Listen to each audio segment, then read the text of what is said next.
You know what? Nobody talks about it. It's the fit out. When the McDonald's does the fit out, or when commercial properties do the fit out, or Westfields shops do the fit outs. Why do they do the fit outs? Often you look at them and think, what are they doing? Why are they doing this fit out? Let's talk about fit outs. Commercial, stay tuned.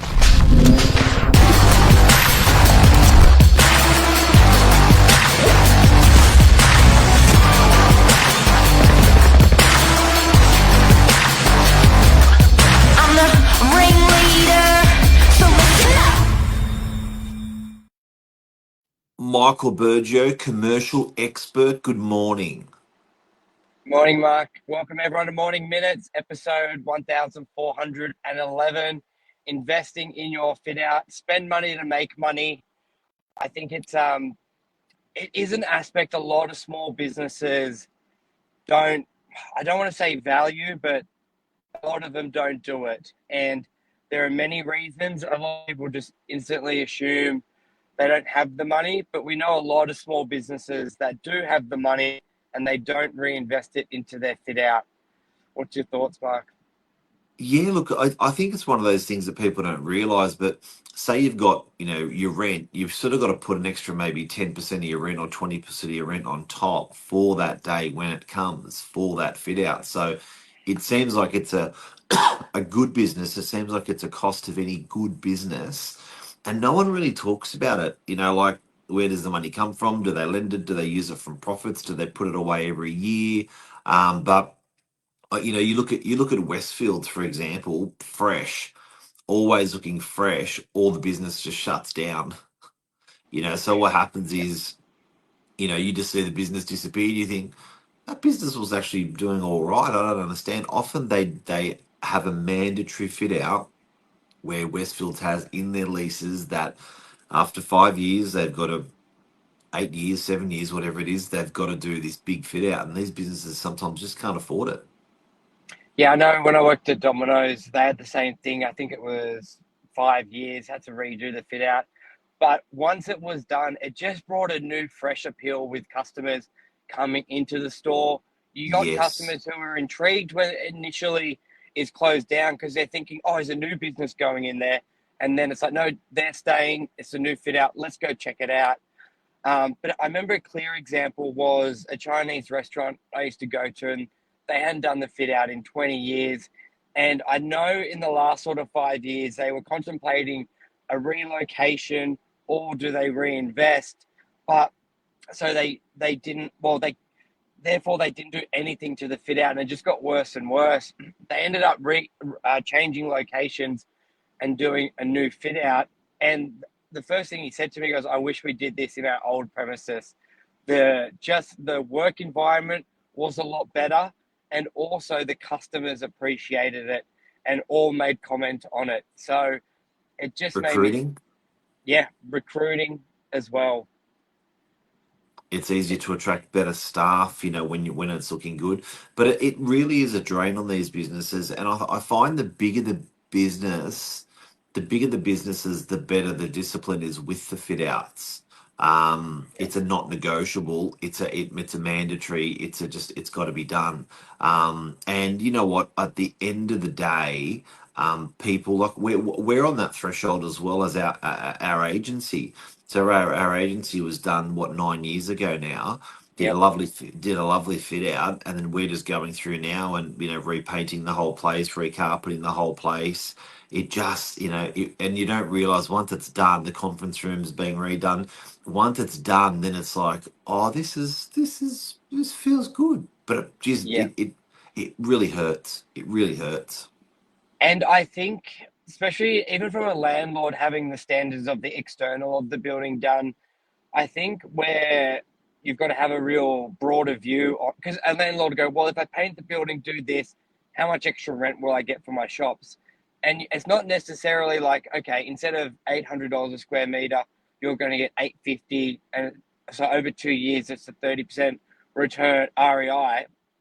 It's more. It can sometimes be like instead of a shop taking 6 months to lease, you're going to lease it in 1 month because all these businesses want to be in this nicer looking building.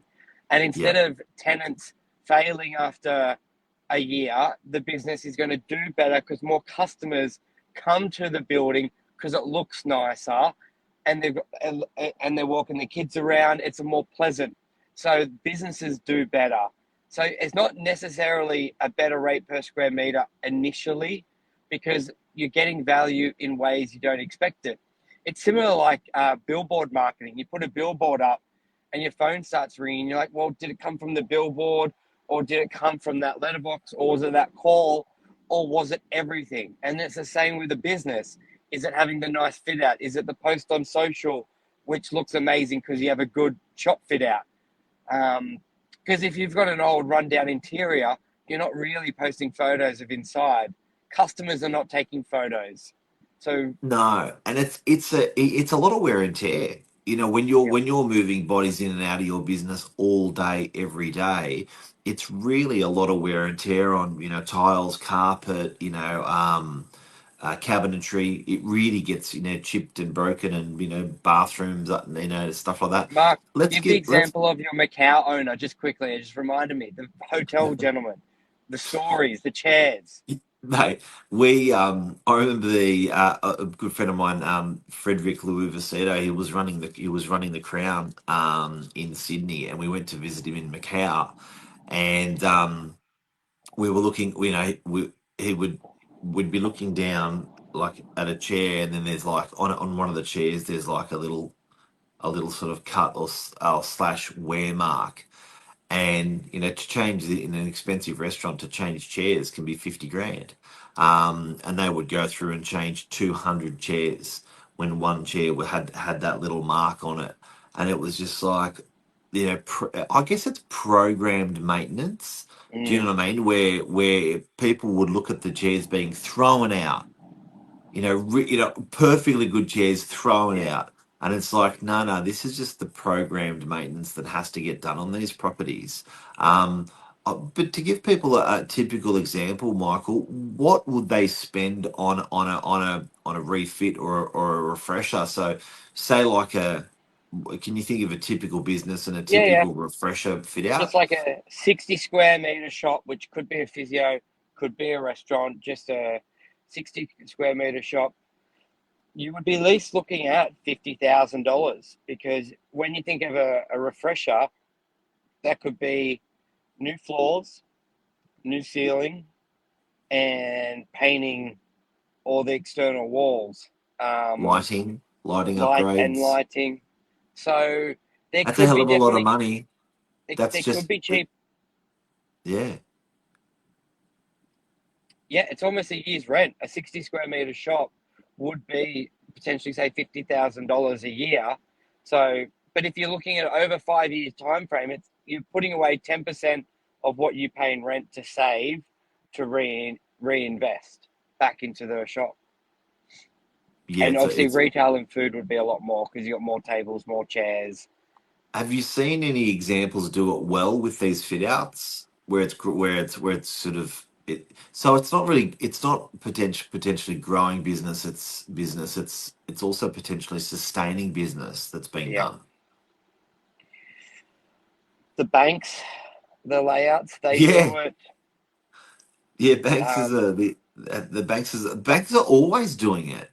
yeah, The I banks are think always doing these fit outs. You're thinking, what was wrong with the old one? Bang! It all gets redone overnight. overnight.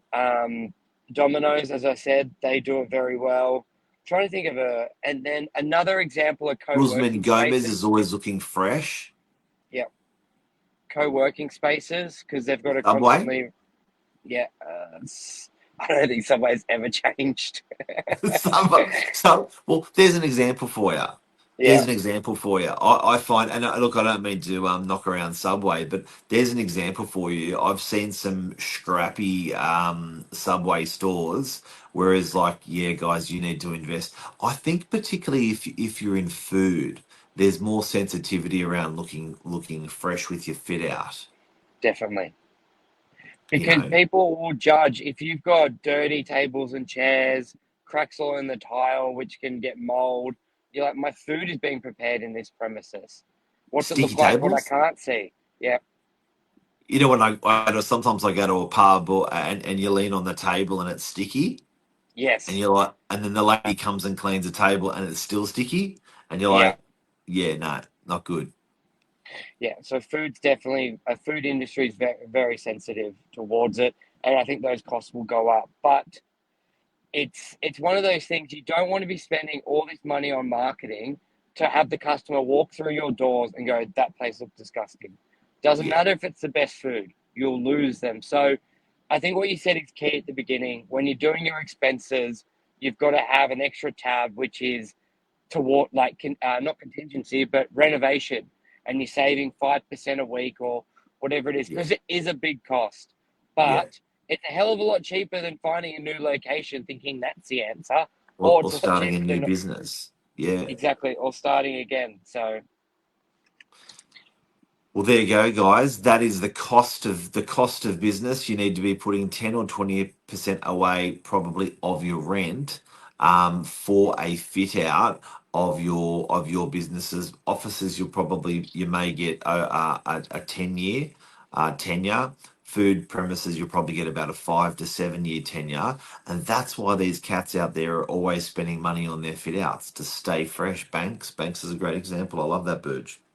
yeah, perfect. Thank you. Have a great day. Good luck on the elections. What's going to happen on the elections tomorrow? Lots of voting, or you get what's the fine? $90. Let's hope we don't forget doing all our opens. I know I've done it before and forgotten. So I think you can go that's early fine. today, even. Can you? Okay. Get Alrighty. in there. But I think just quickly on that, there weren't any big drastic policy changes to really affect the property market. I know there's some tweaks in super, but overall, I think if you're an owner or a buyer, you should still have the confidence to see property, make your offers, and proceed. I Big think it's time. the key message. Big time. Have a great Cheers. day. Thank you. See Bye. ya. Bye.